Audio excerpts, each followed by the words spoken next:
सारे नगमे सारी सदाएं तेरी हैं, सारे नगमे सारी सदाएं तेरी हैं, मेरे लबों पर सारी दुआएं तेरी हैं।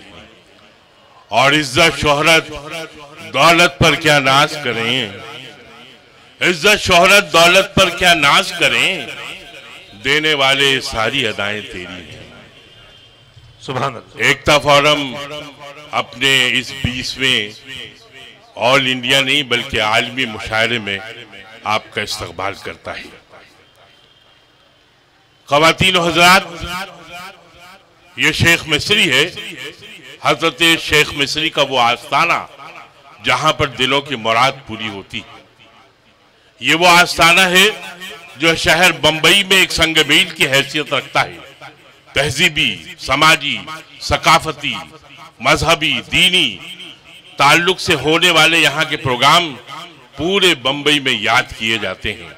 यही वजह है कि वो एकता फोरम जो गुज़िश्ता 21 साल से बंबई में सबसे फाल और सबसे एक्टिव और सबसे ज़्यादा दर्दमंद एहसास रखने वाली वो तंजीम और वो जमात है जिसने भाईचारे को फ़रोग देने के लिए, हिंदू मुस्लिम के इत्तेहाद के लिए मौलाना अबुल कलाम आज़ाद को अपने माथे पे लगाए, अपने पेशानी पे लगाए, 20 साल तक जद्दोजहद किए शहर बंबई में। और इस जद्दोजहद का सबसे अहम नाम है निज़ामुद्दीन राइन। वो कहते हैं कि जहां रहेगा वहां रोशनी लुटाएगा, जहां रहेगा वहां रोशनी लुटाएगा, किसी चिराग का अपना मका नहीं होता। रहने को तो नागपाड़ा पे रहते हैं निज़ामुद्दीन राइन, और गुज़िश्ता 20 वर्षों से इन्होंने ठान ली है कि बंबई में जब भी कोई ऐसा मामला या जब भी कोई ऐसी रेखा या जब भी कोई ऐसी दरार पैदा करने की साजिश की जाएगी, उस साजिश का मर्दाना वार मुकाबला करेंगे निज़ामुद्दीन राइन और एकता फोरम। यही वजह है कि आज उनके साथ जैन समाज, आज उनके साथ ईसाई, आज उनके साथ पंजाबी, आज उनके साथ वो तमाम जमातें हैं, वो तमाम मज़ाहिब के लोग हैं जो बंबई में अमन और भाईचारे को फरोग देना चाहते हैं। जब निज़ामुद्दीन राइन ने महसूस किया कि हमारे सबब के लोग इस दिशगी से महरूम हैं और सबब के लोग जो हैं वो चाहते हैं कि उनके इलाकों में भी ये मुशायरे का इनेकाद हो, तो अपना इलाका छोड़कर उन्होंने कुर्ला में इसकी दागबेल डाली। और तारीख शाहिद है कि कुर्ला में एक ऐसा मुशायरा, तारीख साज मुशायरा निज़ामुद्दीन राइन ने इनेकाद किया जिसकी मिसालें लोग आज तक देते हैं। उसके बाद गुज़िश्ता साल जब एंटा और फिल के लोगों ने मोहब्बतों और बड़ी अकीदत से इस बात का इजहार किया कि निज़ाम भाई ऐसा ही एक मुशायरा हमारे इस इलाके में भी होना चाहिए, तो निज़ामुद्दीन ने कमर कस ली। मैं उनके साथ साथ लगा रहा और वो तमाम रुफ़का, वो चाहे मुश्ताक साहब हो, वो चाहे यहाँ सब इधर उधर के लोग हैं, लेकिन सब ने एंटॉफिल को अपना एक महबूब मकाम बना लिया। और गुज़िश्ता साल आपने देखा कि 7:30 बजे मुशायरा शुरू हुआ और 12:30 तक तिल धरने की जगह नहीं थी। एक जम्मे अफीर था, एक सैलाब था जो उमड़ आया था। कहने को तो वो इस इलाके का पहला मुशायरा था, लेकिन लोगों ने दोहराया कि ये पहला नहीं, ऐसा लग रहा है कि कई बरसों से इस एंटॉफिल की आस्थाने के सामने ये मुशायरा हो रहा है। कुछ आस्थाने का फैज, कुछ शेख मिस्री में रहने वालों की मोहब्बतें, कुछ निज़ामुद्दीन राइन का जोश और वलवला है कि आज फिर वो 31 की नाइट जहां हमारे नौजवान गुमराही का शिकार होकर मुख्तलिफ समझ लीजिए कि बुराइयों में मुब्तला होते हैं। निज़ामुद्दीन राइन और एकता फोरम ने सोचा कि हम दिलों को जोड़ने के लिए एक ऐसा मोहब्बत भरा, एक ऐसा मोहब्बत का पैगाम रखने वाला मुशायरा मुनक्किद करेंगे। और आप देख रहे हैं कि आज भी मेरी जहाँ तक नज़रें जाती है वहाँ तक आप नज़र आते हैं। एक बार ज़ोरदार आखिर तक तालियां बजाकर निज़ामुद्दीन राइन साहब की इस काविश को, इस हौसले को सलाम कीजिए। आइए मैं बात आगे बढ़ाता हूँ। हमारे मेहमान शोहरा इकराम तशरीफ ला चुके हैं। मैं जनाब सागर त्रिपाठी साहब से, मेरे महबूब शायर, मेरे अजीज, गुजारिश करता हूँ जोरदार तालियों से इस्तकबाल करें जनाब सागर त्रिपाठी साहब। यहाँ से भुसावल, ताकि हमारे शौरा की इज्जत अफजाई और हौसला अफजाई हो और ताकि आपको ज़्यादा से ज़्यादा वो अपना महबूब कलाम सुना सकें। मैं जनाब मसूर शाहजहाँपुरी साहब तशरीफ रखते हैं तो आए। मसूर साहब शाहजहाँपुर से उनका ताल्लुक़ है, लेकिन गुज़िश्ता कई बरसों से वो एकता फोरम के जलसों में जब भी वो यहाँ रहते हैं, मुशायरों में शरीक होते हैं। मैं उनका तहे दिल से इस्तकबाल करता हूँ। मसूर शाहजहाँपुरी साहब, हम इंतज़ार कर रहे हैं लता हया का, खालिद कैसर साहब का, इरफान जाफरी साहब का। और मैंने आलमी कहा है इस मुशायरे को, इसको मैं वजाहत इसकी कर दूं कि हमारे दरमियान जनाब नूर अमरोही साहब भी थोड़ी देर में पहुंचने वाले हैं, जिनका ताल्लुक अमेरिका से है। और फिर आप जानते हैं आपके महबूब शायर जनाब इमरान प्रतापगढ़ी की बस आमद ही आमद है, जिनका आपको तहे दिल से इंतज़ार है। मैं कुछ मुअज़्ज़िज़ मेहमानान से, हालांकि यहाँ पे जितनी कुर्सियाँ लगी है हर कुर्सी पे बैठा हुआ शख्स निज़ामुद्दीन राइन के लिए और एकता फोरम के लिए मुअज़्ज़ज़ है, मोतबर है, लेकिन कुछ चेहरे ऐसे हैं जिनकी मौजूदगी स्टेज पर, मंच पर एक बरकत का काम अंजाम देती है। मैं सबसे पहले मौलाना हिदायतुल्लाह साहब से गुजारिश करता हूँ कि आप तशरीफ लाएं बड़े अदब और एहतराम के साथ। आज की, जैसा कि मैंने आपको पहले बताया कि ये संग मील है, ये यकजहती का पैगाम है, ये भाईचारे को फ़रोग़ देने का एक बड़ा तवील और बड़ा खुशाइन सिलसिला है, जिसकी रवायत निज़ामुद्दीन राइन ने शहर बम्बई में डाली है। मैं इस एतबार से खुशकिस्मत हूँ कि गुज़िश्ता 20 साल से शायद ही कोई ऐसा मुशायरा होगा जहाँ मैंने शिरकत नहीं की। अभी आज जिस मुशायरे में मैं हाजिर हूँ वो भी बड़ी सऊबतों के बाद, हैदराबाद परसों, कल शोलापुर और आज आपके दरमियान सिर्फ और सिर्फ एकता फोरम, मैं उसका एक अहम मेंबर हूं और सिर्फ निज़ामुद्दीन राइन और सिर्फ आस्ताना शेख मिस्री के फैज़ को यहाँ पर बांटने के लिए आपके दरमियान आया हूँ। आप इस्तकबाल करें हमारे एक और मेहमान का। मैं जिस हवाले से बात कर रहा हूँ वो हवाला ये है कि ये मंच जो है वो यकजहती के पैगाम का है और राइन वो शख्स है जिसने हमेशा मुख्तलिफ मज़ाहिब के मानने वालों को यकजा करके अमन और भाईचारे का इस शहर में पैगाम दिया है। अभी नहीं, जब 92 में बम्बई जल रहा था तो भी यकजहती की शमा एकता फोरम ने ही रोशन की थी। तब से लेके आज तक ये सिलसिला यूं ही कायम सायम है। मैं ऐलान करने जा रहा हूं कि हमारे दरमियान एक ऐसी हिंदुस्तान की सतह पर, इंटरनेशनल सतह पर भी जानी पहचानी शख्सियत है जनाब ओम व्यास जी की। मैं बड़े आदर के साथ और आप सबकी तालियों की गूंज में उनसे निवेदन करता हूं कि वो मंच पर आए। ओम व्यास जी बहुत बड़े संगीत, और संगीत जो है, मौसीकी जो है, वो रूह होती है, असल रूह। जोरदार तालियों से व्यास जी का आप इस्तकबाल करें। मैं गुजारिश कर रहा हूँ कि तशरीफ लाएं।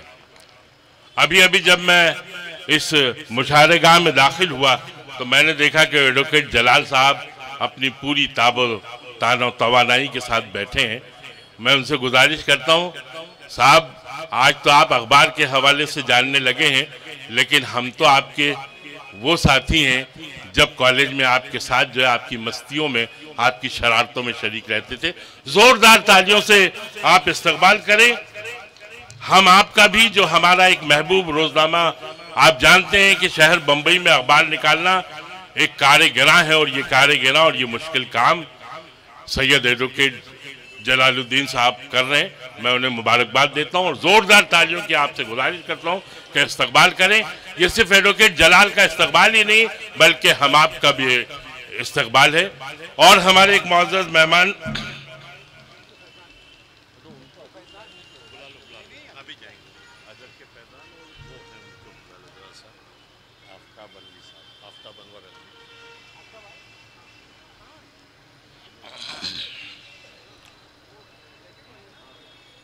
ये आरज़ू है कि पहचान ले मुझे मेरे लोग, ये आरज़ू है कि पहचान ले मुझे मेरे लोग, बता रहा हूं मैं अपनी निशानियां क्या क्या। बहुत मैंने इससे पहले जितनी बातें बताई सब इस हवाले से बताई कि मेरा ताल्लुक इस एकता फोरम से क्या है, निज़ामुद्दीन का ताल्लुक बम्बई से क्या है और शेख मिस्री का ताल्लुक आस्ताना शेख मिस्री से क्या है। ये तारुफ था। अब मैं आपको एक बात ये बताने जा रहा हूं कि मुझे उम्मन मुशायरों में इसलिए याद किया जाता है कि मैं इस शहर की तहजीबी सकाफत को पहचानता हूं, उन चेहरों को जानता हूं जो चेहरे शहर बम्बई की पहचान है, उन चेहरों को जानता हूं जो इस शहर बम्बई का वक़ार है, उन चेहरों को जानता हूं जो इस शहर बम्बई की शनाख्त है, और उन चेहरों को भी जानता हूं जो बाहर से तशरीफ़ लाकर हमारे जलसों और हमारे मुशायरों का वक़ार बढ़ाते हैं।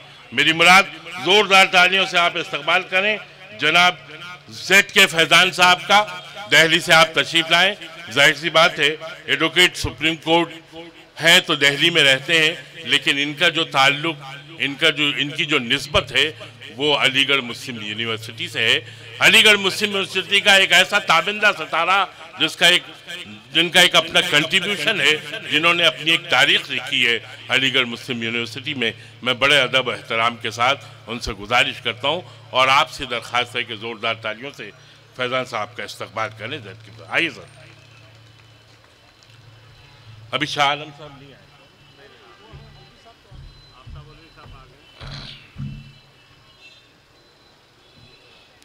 वो कहते हैं कि तेरे होते हुए महफिल में जलाते हैं चिराग, तेरे होते हुए महफिल में जलाते हैं चिराग, लोग क्या सादा हैं सूरज को दिखाते हैं चिराग।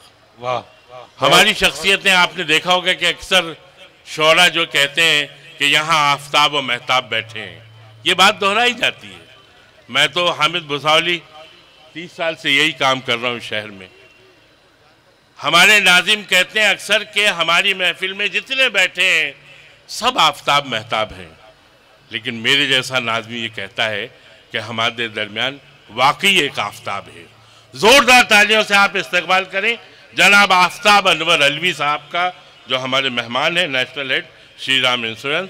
और आज की इस महफिल में यकीनन उनकी मौजूदगी हमारे लिए बाइस इफ्तिखार है। वो उर्दू की खिदमत में हमेशा मसरूफ़ रहते हैं। दुबई में हर साल तारीख़ी मुशायरे का इनेकाद करते हैं। इसका मतलब ये नहीं कि मैं दुबई जाना चाहता हूँ, लेकिन इसका मतलब ये होता है कि हमारे जैसे लोगों को भी याद करना चाहिए। तो किसी ने कहा है कि बहुत हसीन बनाई है तूने ये दुनिया, आफ्ताब साहब आपके लिए, कि बहुत हसीन बनाई है तूने ये दुनिया, मगर इसे मेरा हुस्ने तलब न समझा जाए। क्या कह रहे हैं? तो हुजूर बम्बई वालों के मांगने का एक तरीका ये भी है कि मांगते हैं और कासा दिखाई नहीं देता। तो मैंने अलवी साहब का इसलिए भी ये तारुफ पेश किया कि आप सब जान जाएं कि जो शख्स हिंदुस्तान का है और अरब एमिरेट्स में या दुबई में या किसी भी बड़े मुल्क में जब किसी तारीख़ी मुशायरे का इनेकाद करता है तो वो ज़बान व अदब के लिए कितनी रोशनी और कितनी ताबंदगी की बात है। मैं उनका तहे दिल से एकता फोरम की जानिब से इनेकाद इस्तकबाल करता हूँ। आइए, शायद मैं कुछ ज़्यादा कह चुका, लेकिन मैं कहना ये चाह रहा हूँ कि निज़ामुद्दीन राइन नाम है उस शख्स का जो पता नहीं नींद के आलम में भी बड़बड़ाता है तो यही कहता होगा कि कासिम इमाम को ज़रूर बुलाते हैं। इतनी मोहब्बत है हम लोगों से, और हमार जा बजा जो है वो हमारी सियासी दुश्वारियों को दूर भी करते हैं, समाजी मामलात में हमारी रहनुमाई भी करते हैं। मैं अक्सर उनके ताल्लुक़ से कहता हूँ कि वो जालिम जब कोई ताज़ा सितम ईजाद करता है, वो जालिम जब कोई ताज़ा सितम ईजाद करता है तो सबसे पहले अपने आशिकों को याद करता है। हम वो लोग हैं जो शहर में निज़ामुद्दीन के हवाले से भी पहचाने जाते हैं।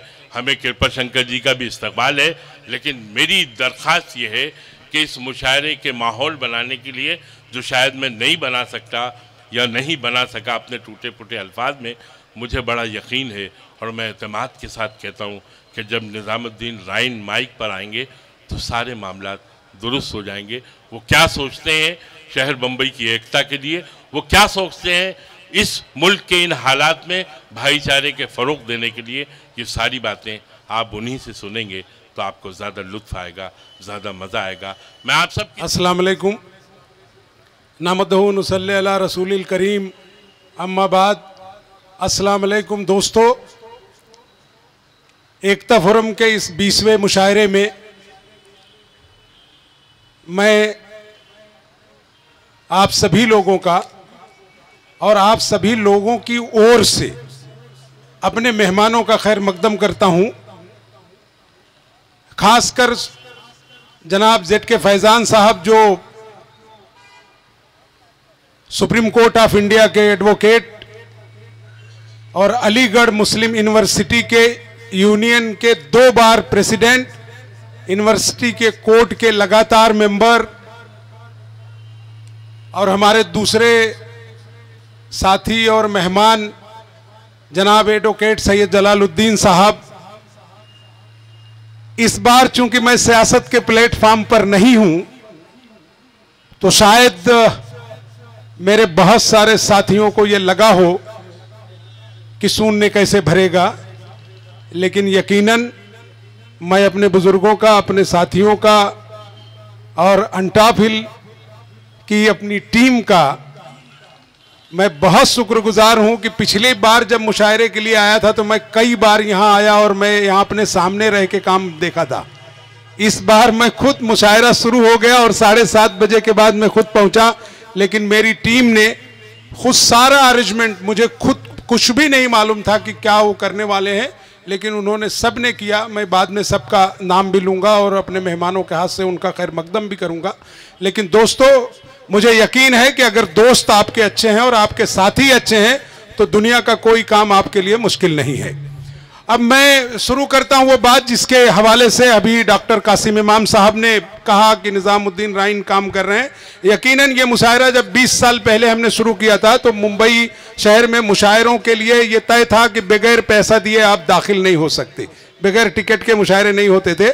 हमारे दोस्तों ने और साथियों ने मेहनत किया और मुशायरा हमने उसको फ्री होने के कगार पर ला दिया। अब इस शहर में जो लोग भी मुशायरा कर रहे हैं या करेंगे वो टिकट बेचकर मुशायरा नहीं कर पाएंगे, अब उनको फ्री ही करना होगा और लोगों के लिए करना होगा।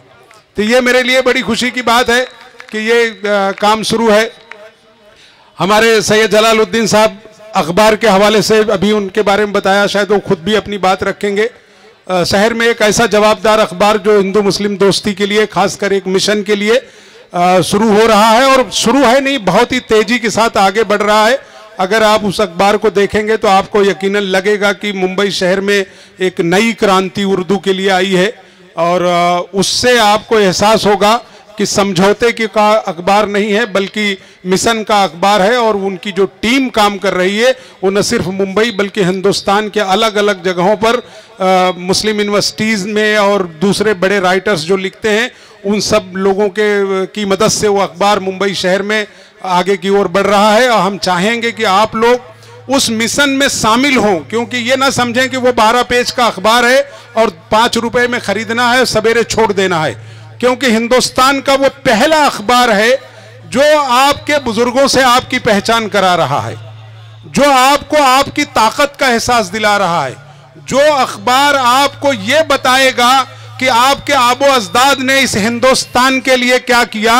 क्योंकि आज जो लोग हिंदुस्तान में आपके वजूद को मिटाने की बात कर रहे हैं, शायद उनको यह मालूम नहीं कि हमारे आबो अजदाद ने एक एक ईंट अपने खून से सींच कर रखा है और इतनी मजबूत दीवार रखा है हिंदुस्तान में हिंदू मुस्लिम एकता का कि इनके जैसे और कितने लोग भी इस सदी में पैदा हो तो वो तैमूर और तातार की तरह तो हो सकते हैं, लेकिन वो मौलाना आजाद नहीं बन सकते और हमारे मिशन को कभी नुकसान नहीं पहुंचा सकते। हमने ये तय किया ये मुशायरा मुसलमान कर रहा है, लेकिन इसमें हिंदुओं का इश्यू नहीं। आप जब नाते नबी सुनेंगे सागर त्रिपाठी तब एहसास होगा कि हिंदुस्तान का सही कल्चर क्या है।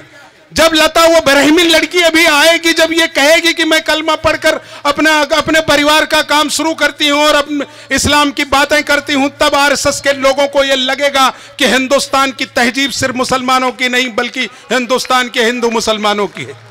शायद उन्हें एहसास नहीं कि वो औरंगजेब के खिलाफ लिख लें और उनके बारे में ये कहते फिरें कि साहब औरंगजेब तो मस्जिदों को, मंदिरों को तोड़वाता था। तो यकीन जान लीजिए कि जो उसका महल था उसके सामने तो सबसे बड़ी मंदिर थी। अगर वो मंदिरों को तोड़ने वाला होता तो अपने घर से निकलकर जब बाहर आता तो पहले सामने जैनियों का मंदिर है, हिंदुओं का मंदिर है, जिसने दिल्ली देखा है, लेकिन कभी ऐसा नहीं हुआ। ये वो लोग हैं जो मंदिरों मस्जिदों के नाम पर इंसानी दिलों को तोड़ रहे हैं, हिंदुस्तान की तहजीब को तोड़ रहे हैं जो 1500-1700 साल की है। और मैं यकीनन कह सकता हूं कि अगर आप इसी तरह डटे रहे तो हिंदुस्तान की तहजीब कभी नहीं टूटेगी। ये बहाना 3 तलाक का ले लें, ये बहाना शरीयत में मुदाखलत का ले लें, ये शरीयत कोई इनके बाप दादों की रखेल नहीं है कि इनके पार्लियामेंट में पास कर लेने और कानून बनाने से वो हमारी शरीयत में मुदाखलत कर लेंगे। बड़े बड़े लोग पैदा हुए जो मुदाखलत करने आए, लेकिन वो मिट्टी में मिल गए। चंद दिनों तक वो हम पर मुसल्लत हैं और उसकी वजह है मुसल्लत होने की, क्योंकि हम कहीं ना कहीं चूके। कल हम देख रहे थे कि कुछ मुस्लिम औरतों के भेष में हमारी हिंदू बहनों को जबरन नकाब पहनाकर उन्हें खुशी दिखाने की कोशिश होती है। शायद उन्हें एहसास नहीं कि आज भी हिंदुस्तान में जितनी कौमें रहती हैं, अगर सबसे कम कहीं तलाक का मामला है तो वो मुस्लिम कौम में है।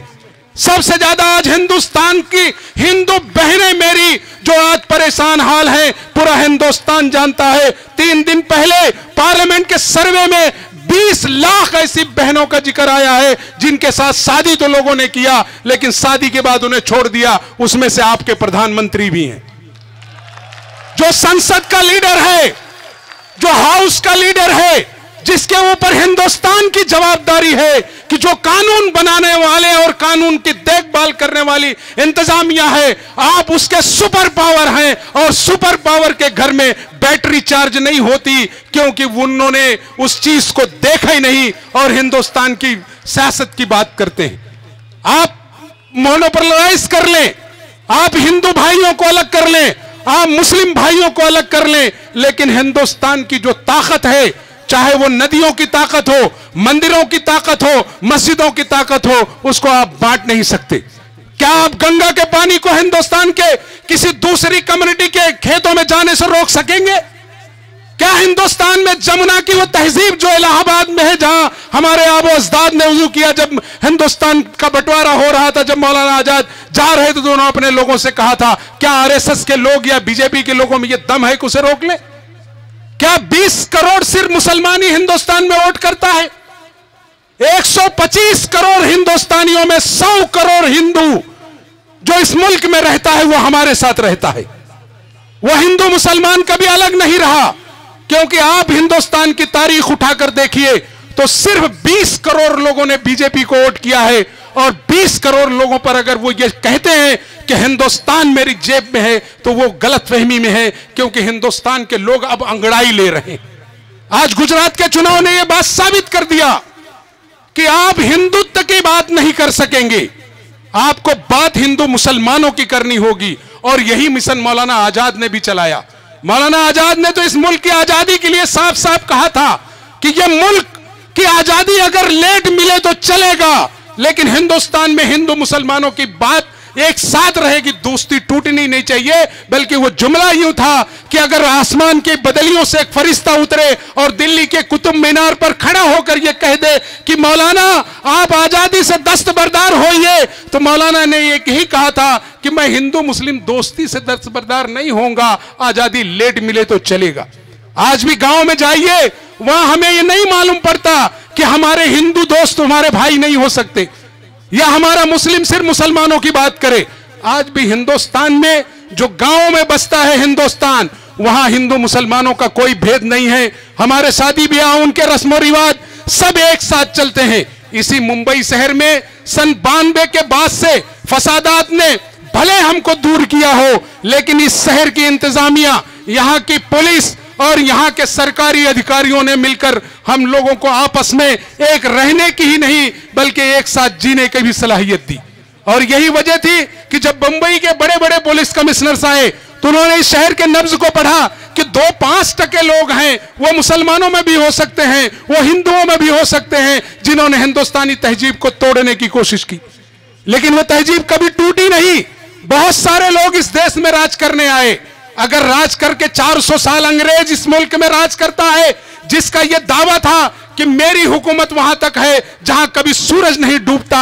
अगर उसकी हुकूमत को खुदा ने नस्त नाबूद और बर्बाद कर दिया, आपकी हुकूमत तो सिर्फ 1.25 लाख किलोमीटर में, सिर्फ हिंदुस्तान के नक्शे में है, उसके बाद आपकी हुकूमत नहीं है। उसकी हुकूमत मिट गई हिंदुस्तान में, और हिंदुस्तान के बाहर जिसका यह दावा था कि सूरज कभी हमारे राज्य में डूबता नहीं, यानी जहां से निकलता है और जो डूबने की जगह है वहां तक उसका राज था। तो इस गलतफहमी मत रहिए, क्योंकि हिंदुस्तान सिर्फ और सिर्फ इंसानों का राज्य है, हमारे बुजुर्गों का। आप टीपू सुल्तान की तारीख को उठाकर पढ़िए, मौलाना की तारीख को पढ़िए, सारे लोगों के वजीर खास करके इस मुल्क का ब्राह्मण रहा है। आप पंडित पूर्णिया की इतिहास को देखिए, आप बीएन पांडे की तारीख को पढ़िए, आप दुनिया के तमाम इतिहासकारों को पढ़िए जिसने हिंदुस्तान के इन लोगों के लिए लिखा।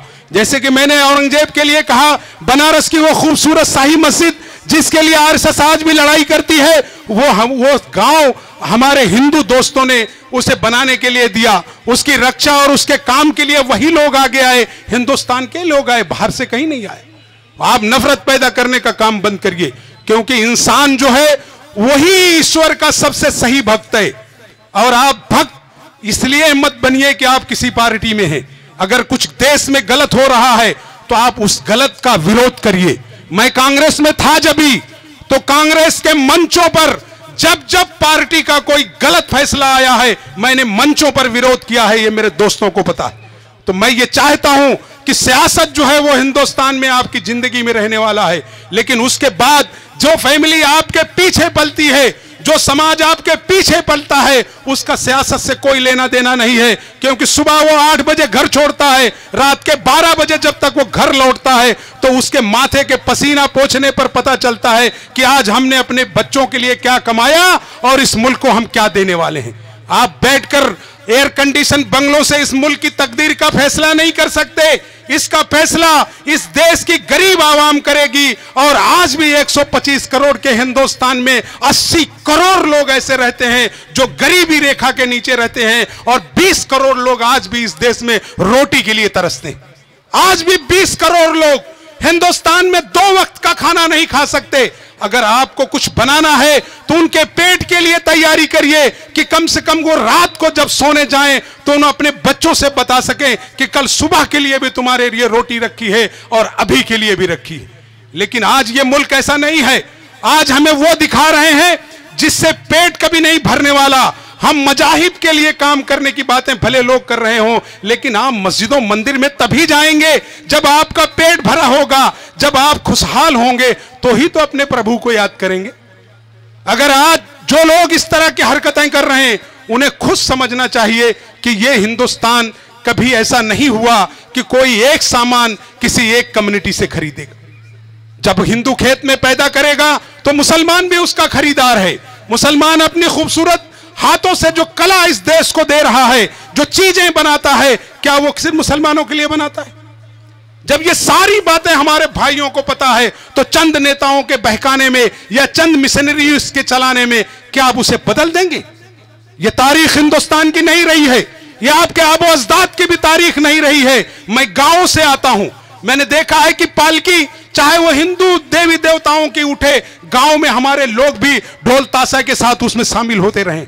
आज भी हमारे जितने बड़े बुजुर्ग आज हिंदुस्तान में काम कर रहे हैं, चाहे मौलाना सज्जाद नोमानी साहब का मिशन हो, चाहे मौलाना अरशद मदनी साहब का मिशन हो, चाहे दूसरे उलमाए कराम का मिशन हो, ये सारे के सारे जो मिशन चलाए जा रहे हैं सिर्फ इंसानियत का मिशन है। इसलिए इंसानियत के मिशन के लिए काम करिए। सियासत का मिशन आज है, कल नहीं रहेगा। आपको 60-70 साल की जिंदगी मिली है, आधी आपको सो के निकाल देनी है, 15 साल आपके लड़कपन के निकल जाएंगे, 20 साल सिर्फ बचना है। उसमें आपको हिंदुस्तान के लिए भी काम करना है, अपने भाइयों के लिए काम करना है, अपने बच्चों के लिए करना है। अगर चाहते हो कि हिंदुस्तान का मुस्तकबिल आपका मजबूत रहे तो हिंदू मुस्लिम दोस्ती को मजबूत रखिए।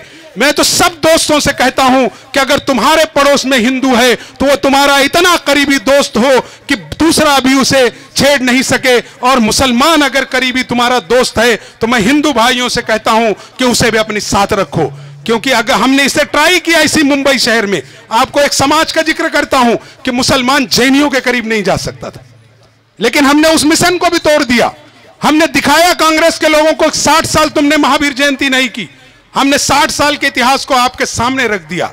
हमने इसी शहर में बाबा साहब अंबेडकर के मिशन को रख दिया, और इसलिए रख दिया कि इस देश का जो संविधान, जिसकी कस्में खाकर हमारे नेता पार्लियामेंट में आते हैं, इस देश के संविधान को दो ही लोग मानते हैं, या इस देश का दलित मान रहा है या इस देश का मुसलमान मान रहा है। मुसलमान इसलिए मानता है कि वो कहता है कि जो इस देश के संविधान ने दिया है मुझे उतना ही चाहिए, उससे ज्यादा नहीं चाहिए, और दलित इसलिए मान रहा है कि उसके महामानव ने उसको लिखा है। तो जब हम दो बड़ी आबादियां इस देश की एक साथ हैं, तो दूसरे जो मेरे साथी भटके हैं उन्हें गले लगाने की जरूरत है और उन्हें सही रास्ते पर चलाने की जरूरत है। साथियों, बातें हमेशा होती रहेंगी। मैंने अपने मेहमानों का जिक्र आपसे किया, ये बड़े नायाब हैं। हमारे लिए कोई माने नहीं रखता किसी राज्य का मुख्यमंत्री मेरे स्टेज पर आए। ये वही एकता फोरम है कासिम साहब कि आपके नेतृत्व में 13 बार राज्य का मुख्यमंत्री आपके मंच पर आया है, जिसमें से 11 बार विलासराव जी खुद आए, आपके दूसरे सुशील कुमार शिंदे आए, अशोक चौहान जी आए, उससे पहले जो है हमारे एक चीफ मिनिस्टर जो अभी दुनिया में नहीं है, सुधाकर राव नाइक जी, उन्होंने एक बार ये मिशन में कहा था कि अगर 10 लोग भी रहेंगे तो एकता फोरम के लिए आऊंगा। और यही एक संस्था थी, हमारी एक बहन अब इस दुनिया में नहीं है, उसे ईश्वर स्वर्ग में अच्छी जगह दे, डॉक्टर विजया पाटिल का, जिसने ये मिशन को शुरू कराया था।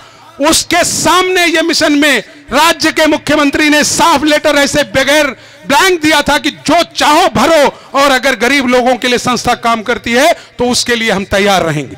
मैंने सियासत में उन लोगों के लिए काम किया जिसके लिए हमें सियासत में जाना चाहिए था। मैं कभी किसी बिल्डर की फाइल लेकर मंत्रालय की सीढ़ियां नहीं चढ़ा, मैं किसी अमीर आदमी की फाइल को लेकर कारपोरेशन की सीढ़ियां नहीं चढ़ा।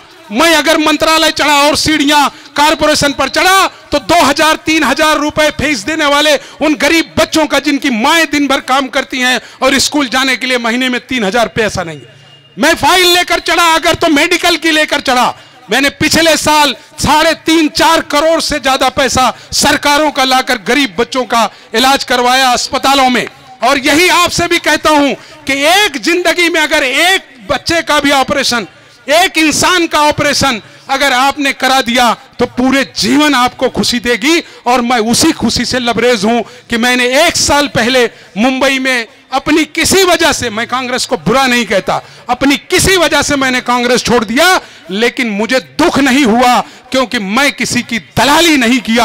मैं उनके लिए हमेशा मरा जो आज यहां भीड़ देख रहे हैं। इसमें से कोई बड़ा बिल्डर नहीं बैठा है, इसमें कोई बड़ा आदमी नहीं बैठा है। ये वो लोग हैं जिनसे सही हिंदुस्तान चलता है, यही वो लोग हैं जो सही हिंदुस्तान चलाते हैं। कि ऐसे एक ब्राह्मण मिल बैठो, कुदरत को ये दूरी मंजूर नहीं, कुरान से गीता दूर सही, इंसान से हिंसा दूर नहीं। शुक्रिया, खुदा हाफिज।